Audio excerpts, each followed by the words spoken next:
नमस्कार। चाहे आप स्कूल में हो, कॉलेज के छात्र हों या कोई अन्य हो, आपके दिमाग में हरदम प्रश्न आया होगा कि जो बड़े बड़े पोस्ट होते हैं, जैसे इनकम टैक्स डिपार्टमेंट में इंस्पेक्टर हो गया, सीबीआई विभाग में ऑफिसर हो गया, है ना, जो विदेश मंत्रालय में अधिकारी होते हैं या जो रेलवे मंत्रालय में अधिकारी होते हैं, इसमें हम अधिकारी बने तो बने कैसे, या ऐसी कौन सी परीक्षा है जिसके माध्यम से हम इन सब विभाग में, इन सब मंत्रालय में बड़े बड़े पोस्ट में बैठ सकते हैं।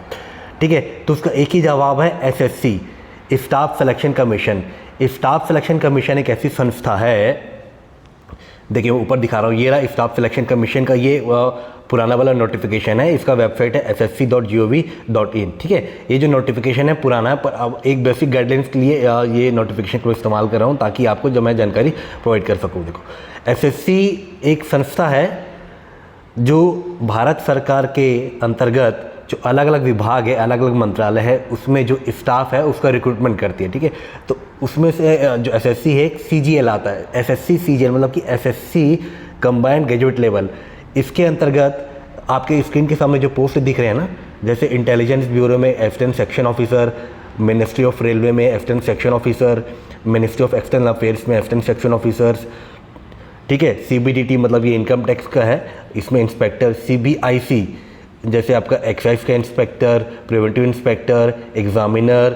अगर आपको सब इंस्पेक्टर वाला जॉब पसंद है तो देखिए यहाँ पे देख सकते हैं आप, सेंट्रल ब्यूरो ऑफ इन्वेस्टिगेशन में sub inspector, central bureau of narcotics में इंस्पेक्टर। ये अलग अलग पोस्ट है। उसके अलावा और भी पोस्ट होते हैं, जैसे ये जो ऊपर की पोस्ट की बात कर रहा था, ये पे लेवल 7 में है आपका। ठीक है, और देखिए हर एक पोस्ट के सामने में देखिए दिया हुआ है नेम ऑफ पोस्ट, उसका संभावित मिनिस्ट्री, डिपार्टमेंट, ऑफिस या फिर कैडर, और ग्रुप का क्लासिफिकेशन, उस पोस्ट का क्लासिफिकेशन के ग्रुप बी है कि ग्रुप सी है, और उसका एज लिमिट। उसके बाद देखिए आप अगर नीचे आएंगे तो असिस्टेंट सेक्शन ऑफिसर देख रखा है असिस्टेंट अदर मंत्रालय में, है ना, ये भी ग्रुप बी पोस्ट है। 18 से 30 साल इसका मिनिमम रिक्वायरमेंट है। उसी तरह से आपका सब इंस्पेक्टर हो, डिविजनल अकाउंटेंट हो, सब जूनियर स्टैटिस्टिकल ऑफिसर हो, ऑडिटर हो, अकाउंटेंट हो, है ना, और टैक्स असिस्टेंट हो। इन ये अलग अलग पदों में क्या कर एसएससी इन अलग अलग पदों में एसएससी सीजीएल के माध्यम से रिक्रूटमेंट होता है। इसका प्रॉपर एग्ज़ाम होता है। उसी के बारे में आपको मैं एक मूलभूत जानकारी बताने का प्रयत्न कर रहा हूँ। देखिए, सबसे पहले आपको ये ध्यान रखना होगा कि आप जो पोस्ट है आप जिस पोस्ट के लिए आपका ड्रीम पोस्ट है उसका एज लिमिट क्या है। देखो सबके सामने, पोस्ट के सामने में देखो सब, जैसे से for example income tax inspector आपका ड्रीम पोस्ट है, ये ग्रुप सी में आता है, याद रखिएगा। इसका एज रिक्वायरमेंट है आपका 18 से 30 साल। उसी तरह से हर एक पोस्ट का एक एज लिमिट है, आप पहले उसको आपको ध्यान रखेंगे। ठीक है, और फिर बात करते हैं और नीचे और आते हैं। देखिए हाँ, ये रहा। देखिए पात्रता क्या है, कैंडिडेट वो भारत का नागरिक भी हो सकता है। और यहाँ पे देखिए कैंडिडेट मस्ट बी इधर a citizen of India, a subject of Nepal और अ सब्जेक्ट ऑफ भूटान। ठीक है, आप इसको विस्तार पूर्वक पढ़ सकते हैं। ठीक है, एज लिमिट के बारे में बात करते हैं तो देखो आपके स्क्रीन के सामने में एज लिमिट है। देखिए मोटा मोटा क्या है, एक सामान्य भाषा में बोले तो 18 से 30 साल जो है रिक्वायरमेंट है वो सभी पोस्ट के लिए है। अगर आपकी उम्र 18 से 30 साल तक है तो आप तकरीबन सभी पोस्ट के लिए एलिजिबल है। पर कुछ ऐसे पोस्ट होते हैं जिसमें आपका जो एज लिमिट थोड़ा बहुत चेंज हो जाता है। उदाहरण के लिए अगर आप स्टैटिस्टिकल ऑफिसर के लिए आपका ड्रीम पोस्ट है, उसके लिए आप एग्ज़ाम की तैयारी कर रहे हैं, तो आपका उम्र कितना होना चाहिए, 18 से 32 साल। और यहाँ पे देखिए एक फिर से ऊपर चलते हैं, आपको ध्यान आएगा। देखिए यहाँ पे दिया, सपोज़ आप ऑडिटर बनना चाहते हैं कैग में या सीजीडीए में, या अकाउंटेंट बनना चाहते हैं कैग में या फिर दूसरे विभाग में, तो कंट्रोलर जनरल अकाउंट्स में, तो यहाँ पे एज रिक्वायरमेंट क्या है आपका 18 से 27 साल तक। हर एक पोस्ट का जो एज लिमिट है बड़ी आसानी से उसके सामने में मेंशन किया गया है। आप उसको पढ़ेंगे तो आपको समझ आ जाएगा। देखिए यहाँ पे आपको स्क्रीन में दिख रहा होगा एज रिलैक्सेशन के बारे में। ठीक है, SC ST के लिए 5 साल का एज रिलैक्सेशन दिया गया है, OBC के लिए 3 साल का दिया गया है। PWBD मतलब पर्सन विथ बेंचमार्क डिसेबिलिटीज़ के लिए अलग अलग यहाँ पे एज रिलैक्सेशन दिया गया है। 10 साल है, 13 साल है, 15 साल है। आप उसमें देख सकते हैं कि आप कौन सा सेक्शन है उसमें आपके ऊपर एप्लीकेबल होता है। देखिए हर एक जॉब का मिनिमम एजुकेशनल रिक्वायरमेंट होता है, तो इसमें भी एसएससी में भी प्रिस्क्राइब कर दिया है कि एसेंशियल एजुकेशनल क्वालिफिकेशन कब तक होना चाहिए, क्या होना चाहिए उसके बारे में। देखिए अधिकतर जो मैक्सिमम जो पोस्ट है उसके लिए आपको, अगर आपके पास बैचलर डिग्री है, मतलब आप स्नातक है, मतलब बीए है, बीकॉम है, बीएससी है, बीई है ना, बीटेक है, तो बहुत से पोस्ट के लिए आप एलिजिबल है। पर कुछ ऐसे स्पेसिफिक पोस्ट है जिसके लिए आपको थोड़ा सा स्पेशल रिक्वायरमेंट मांगा गया है। जैसे आप जूनियर स्टैटिस्टिकल ऑफिसर बनना चाहते हैं, तो देखिए bachelor degree in any subject from a recognised university, ठीक है, मतलब किसी भी यूनिवर्सिटी से आप बैचलर डिग्री है ना, स्नातक है, या फिर institute with at least 60% marks in mathematics eight 12th standard level, मतलब 12वीं में आपका कितना होना चाहिए, 60% मार्क्स होना चाहिए मैथ्स में। या फिर नीचे और देखे रखा है bachelor degree in any subject with statistics as one of the subject at degree level, मतलब बैचलर डिग्री में कम से कम एक सब्जेक्ट होना चाहिए जिसमें आपका स्टैटिस्टिक्स होगा। उसी तरह से स्टैटिस्टिकल इन्वेस्टिगेटर ग्रेड 2 की बात करेंगे तो यहाँ पे दिया हुआ है bachelor degree in any subject with statistics as one of the subject from a recognised university और इंस्टीट्यूट, मतलब आपने जो स्नातक किया है कम से कम उसमें एक सब्जेक्ट स्टैटिस्टिक्स के रूप में होना चाहिए। देखिए और एक और पोस्ट है research assistant in national human rights commission, इसमें क्या दिया हुआ है, बैचलर डिग्री होना चाहिए आपका एक रिकॉग्नाइज्ड यूनिवर्सिटी से, तो आप इसमें अप्लाई कर सकते हैं। पर इसमें डिज़ायरेबल क्वालिफिकेशन में देख रखा है, अगर आपके पास लॉ की डिग्री है या ह्यूमन राइट्स की डिग्री है तो ज़्यादा अच्छा रहेगा, ऐसा दिया हुआ है। ठीक है, आप इसको स्क्रीनशॉट ले लीजिए क्वालिफिकेशंस को, ये कहीं ना कहीं आपका काम आएगा।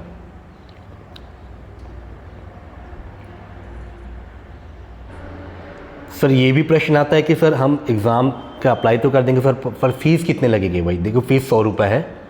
अगर आप वुमेन कैंडिडेट हैं या फिर SC ST PWBD या एक्स सर्विसमैन की कैटेगरी से बिलोंग करते हैं जो रिजर्वेशन के लिए एलिजिबल है, तो आपको जो 100 रुपये का फ़ीस है वो भी नहीं लगेगा, बिल्कुल आप निःशुल्क अप्लाई कर सकते हैं। ठीक है, देखिए और देखते हैं नीचे में और कुछ एसेंशियल इन्फॉर्मेशन मिल जाए जो आपके काम की हो। हाँ देखिए, सेंटर ऑफ एग्जामिनेशन अगर बोला जाए तो भारत में अधिकांश शहरों में ये जो एग्ज़ामिनेशन है SSC CGL का सेंटर होता है, तो उसमें आपको चिंता करने की कोई बात नहीं है। बस आप एग्ज़ाम फॉर्म भरिए और उसका तैयारी करना शुरू कीजिए, क्योंकि ये बहुत अच्छी जॉब है। देखिए SSC जो CGL है इसके बारे में थोड़ा और बात करते हैं। SSC CGL को मिनी UPSC भी कहते हैं। अब मिनी UPSC क्यों कहते हैं, मतलब छोटा UPSC क्यों कहते हैं। अब छोटा UPSC क्यों कहते हैं इसको मैं आपको लास्ट में बताऊँगा। ठीक है, देखिए हर एक एग्ज़ाम का एक पैटर्न होता है ना, जैसे पहले 5वीं पास करोगे फिर 6वीं जाओगे, 6वीं पास करोगे 7वीं जाओगे, इसी तरह से इसका भी एक फेज़ है। टायर 1 प्रथम चरण, टायर 2 द्वितीय चरण, तो हर एक जो टायर है, हर एक फेज़ है ना, टीयर कहते हैं टीयर ना, हर एक जो टीयर है उसका एक स्पेसिफिक पैटर्न है, उसके बारे में बात करते हैं। ठीक है, ये रहा स्कीम ऑफ टीयर 1 एग्जामिनेशन। अगर ये वीडियो फर्स्ट टाइम किसी ने देख रहा है तो इसको स्क्रीनशॉट करके रख लीजिए, आपका काम ही आएगा एकदम।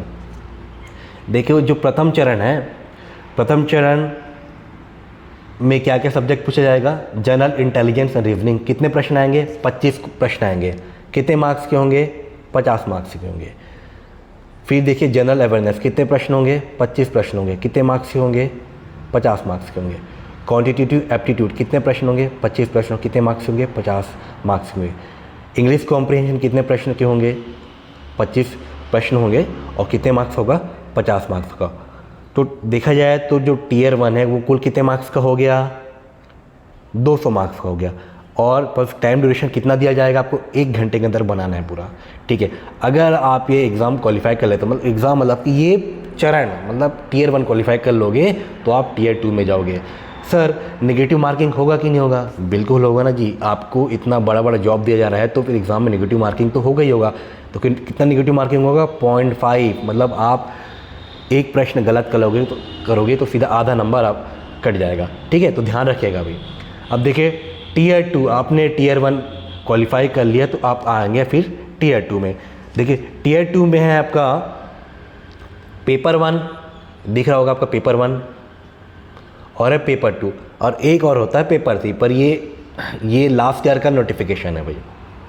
लास्ट ईयर तकरीबन 17,000 के आसपास वैकेंसी आती है, 17,000 से ज़्यादा वैकेंसी आता है। तो उसको मैंने एक नोटिफिकेशन एक रेफरेंस के तौर पे लिया है ताकि मैं आपको समझा सकूँ। हर साल SSC CGL में बहुत अच्छा वैकेंसीज आता है, आप उसमें तैयारी करेंगे थोड़ा मेहनत करेंगे, थोड़ा जुनून के साथ तैयारी करेंगे तो आपको ज़रूर सिलेक्शन हो जाएगा। ठीक है, देखो टीयर 1 में सेक्शन 1 दिया हुआ है, यहाँ पे दिख रहा होगा सेशन 1, आपको ये दिख रहा होगा सेशन 1, उसके नीचे आपका है आपका सेशन 2। तो सेशन 1 के अंतर्गत आपका सेक्शन 1 दिया हुआ है। देखिए ये सेशन 1 है, वहाँ पे दिख रहा होगा 2 घंटे 15 मिनट का। तो सेशन 1 कितना समय का होता है? 2 घंटे 15 मिनट का। अब सेशन 1 के अंतर्गत क्या है आपका? सेक्शन 1। सेक्शन 1 में है आपका मॉड्यूल 1 मतलब मैथ्स, और मॉड्यूल 2 में आपका रीजनिंग। सो मैथ्स कितना प्रश्न आएंगे? 30 प्रश्न आएंगे, और रीजनिंग कितना प्रश्न आएंगे? 30 प्रश्न आएंगे। तो कितने प्रश्न हो गए? कुल मिला के हो गए 60 प्रश्न। हर एक प्रश्न कितना का नंबर का होगा? 3 नंबर का होगा। तो 60 × 3 मतलब कि 180 मार्क्स का कितना होगा आपका? सेशन 1। और इसको बनाने के साथ कितना समय दिया जाएगा? 1 घंटा दिया जाएगा भाई। फिर आते हैं आपका सेशन 2। सेशन 2 में देखिए मॉड्यूल 1 है। मॉड्यूल 1 में क्या है आपका? English language. इसमें कितने प्रश्न होंगे सर? 45। और मॉड्यूल 2 जनरल अवेयरनेस, इसमें कितने प्रश्न होंगे?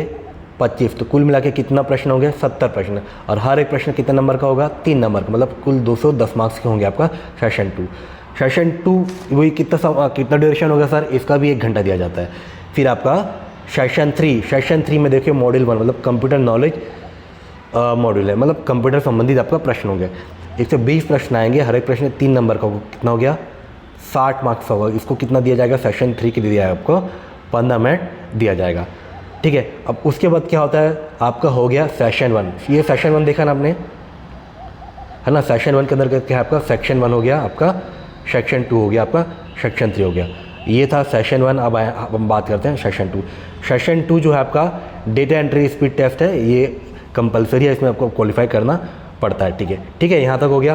फिर हम बात करते हैं पेपर 2। पेपर 2 है स्टैटिस्टिक्स का, 100 प्रश्न आते हैं, कुल मिला के 200 मार्क्स से होंगे। तो सर ये स्टैटिस्टिक्स का पेपर किसके लिए है? जो जूनियर स्टैटिस्टिकल ऑफिसर हम लोग एक पोस्ट के बारे में बात किए थे ना, उसके लिए है। ठीक है, आपके ऊपर है। उसके बाद आता है आपका पेपर 3।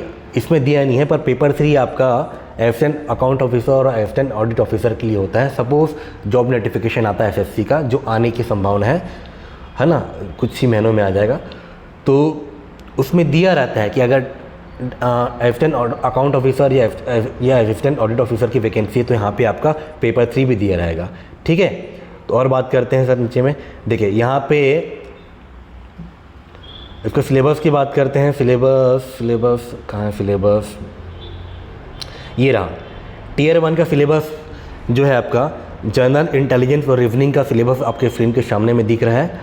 हो सकता है आपको ये सिलेबस टफ लग रहा होगा, थोड़ा मुश्किल लग रहा होगा, पर मेरी बात मानिए, बिल्कुल आसान है। थोड़ा सा मेहनत करने के बाद, थोड़ा सा प्रैक्टिस करने के बाद आपसे बन जाएगा। जो जनरल इंटेलिजेंस है मतलब तर्क शक्ति, सामान्य जनरल अवेयरनेस आपका जनरल नॉलेज का क्वेश्चन, क्वांटिटेटिव एप्टीट्यूड मतलब कि मैथ्स का क्वेश्चन, और आपका इंग्लिश कॉम्प्रीहेंशन जो है ये क्लास 10th लेवल का है। आप क्लास 10th लेवल में जो पढ़े हो वही आपसे एसएससी पूछता है। बस आपको प्रैक्टिस करना है कि कम समय में आप कैसे ज़्यादा से ज़्यादा प्रश्न को सॉल्व कर सकते हैं। देखिए टीयर 2 में मॉड्यूल 1 था, उसमें मैथमेटिकल एबिलिटीज भी एक पोर्शन था, आपको ध्यान होगा। उसका सिलेबस आपके स्क्रीन के सामने दिया हुआ है। इसमें number system, arithmetic operation, algebra, geometry, mensuration, trigonometry, statistics, probability, ये पूरा आपका क्लास 10th लेवल का है। रीजनिंग का भी सिलेबस आपके स्क्रीन के सामने, हम इसको पढ़ सकते हैं, या अच्छा लगे तो आप इसको स्क्रीनशॉट भी ले सकते हैं। ठीक है, फिर यहाँ पे इंग्लिश लैंग्वेज एंड कॉम्प्रीहेंशन का भी सिलेबस आपको स्क्रीन में दिया हुआ है। ये आपका जनरल अवेयरनेस का सिलेबस है। ठीक है, अब एक कंप्यूटर का पोर्शन था, कंप्यूटर का पोर्शन का सिलेबस देखिए यहाँ पे दिया हुआ है। कंप्यूटर बेसिक्स में क्या क्या चीज़ें पूछा जाएगा, software, working with internet and emails, ये सब सारी चीज़ें आपका सिलेबस है। ये आपका स्टैटिस्टिक्स है भाई। स्टैटिस्टिक्स ये जो है ना, स्टैटिस्टिक्स अगर आप ग्रेजुएशन किया है तो स्टैटिस्टिक्स है ये पूरा ग्रेजुएशन में पढ़ाया जाता है। ठीक है, अब बात करते हैं फिजिकल स्टैंडर्ड्स, फिजिकल टेस्ट और मेडिकल स्टैंडर्ड्स के बारे में। देखिए एसएससी में कुछ ऐसे पोस्ट हैं जैसे कि एक्साइज, सेंट्रल एक्साइज में आप इंस्पेक्टर चुने जाते हो, या एग्जामिनर बनते हो, या प्रिवेंटिव ऑफिसर बनते हो, या सेंट्रल ब्यूरो ऑफ नारकोटिक्स में इंस्पेक्टर बनते हो, या सब इंस्पेक्टर बनते हो ना CBN में, या आप जूनियर इंटेलिजेंस ऑफिसर बनते हो, सब इंस्पेक्टर बनते हो नारकोटिक्स कंट्रोल ब्यूरो में, CBI में सब इंस्पेक्टर बनते हो, या NIA में सब इंस्पेक्टर बनते हो। देखिए ये सारे पोस्ट है जो SSC CGL के द्वारा भरा जाना है। तो इसका एक minimum physical requirement, physical standards होता है, फिजिकल टेस्ट होता है, मेडिकल स्टैंडर्ड्स होता है, आप उसको फिल करना पड़ता है, ठीक है। तो ये सब पोस्ट लेने से पहले आप इसको आप अपने एंड में देख लीजिए कि आप वो रिक्वायरमेंट पूरा करते हैं कि नहीं करते हैं। देखिए, मैंने थोड़ी देर पहले कहा था कि इसको छोटा यूपीएससी या मिनी यूपीएससी कहते हैं। उसका उदाहरण दे रहा हूँ। सपोज़ आप इनकम टैक्स इंस्पेक्टर चुने जाते हैं, ठीक है, तो आपका जो पहला प्रमोशन होगा वो इनकम टैक्स ऑफिसर के रूप में होता है। फिर जो दूसरा जो प्रमोशन होगा वो assistant commissioner of income tax है, ठीक है। तो असिस्टेंट, तो फिर जो मिनी यूपीएससी कैसे हुआ भाई, अगर आप यूपीएससी निकालोगे और आप सपोज़ इनकम टैक्स डिपार्टमेंट के लिए चुने जाते हैं तो आप सीधा बन के जाओगे assistant commissioner of income tax. पर अगर आप एसएससी निकालते हो तो भी आप प्रमोट होते होते बहुत ऐसे पोस्ट हैं जो यूपीएससी कैडर्स के आप धीरे धीरे प्रमोट होते हुए पहुंच जाओगे, ठीक है। तो जो व्यक्ति अगर यूपीएससी नहीं निकाल पाता तो उनके लिए भी यूपीएससी लेवल तक धीरे धीरे पहुंचने का ये एक अच्छा माध्यम है। आपको एक सीनियरिटी बेसिस में, प्रमोशन बेसिस में धीरे धीरे उस पोस्ट में पहुँच जाओगे। जो इसके एसएससी सीजीएल के अंतर्गत जो पोस्ट है, इसका जो पावर है, उसका आप पावर बोल सकते हो या इसकी जो गरिमा है वो बहुत अच्छी है। मतलब आप किसी को भी बोलोगे कि मैं एक्साइज डिपार्टमेंट में इंस्पेक्टर हूँ, है ना, या मैं रेलवे मंत्रालय में असिस्टेंट सेक्शन ऑफिसर हूँ, तो आपको एक अच्छे नज़रों से देखेगा। मतलब आपके लिए एक रिस्पेक्ट जागेगा, क्योंकि आप कार्य भी उस क्षेत्र में कर रहे हो, उस फील्ड में कर रहे हो जो बहुत अच्छा रेपुटेड जॉब है, ठीक है। तो अगर आपको सेंट्रल गवर्नमेंट में अधिकारी बनना है, अलग अलग विभाग में कार्यरत होना है, तो आप तैयारी कीजिए। देखिए, अगर आप अब तक आपने तैयारी करना शुरू नहीं किया तो कोई बात नहीं, आप आज से तैयारी करना शुरू कर सकते हैं।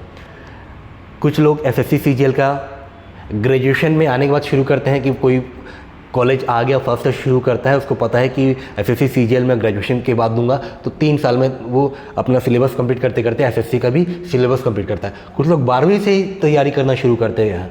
ये वो करते हैं जिनको जानकारी होता है। देखिए, आज के समय में जानकारी ही सब कुछ है।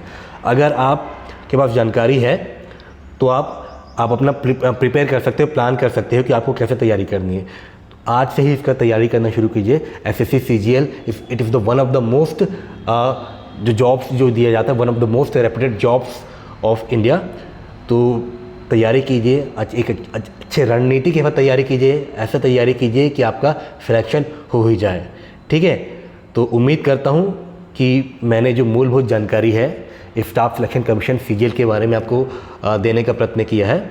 अगर आपको ये जानकारी पसंद आई है तो अच्छी बात है। नेक्स्ट वीडियो में मैं और भी जानकारी आपको देने का प्रयत्न करूँगा। So thank you for watching this video. जय हिंद, जय भारत। Thank you.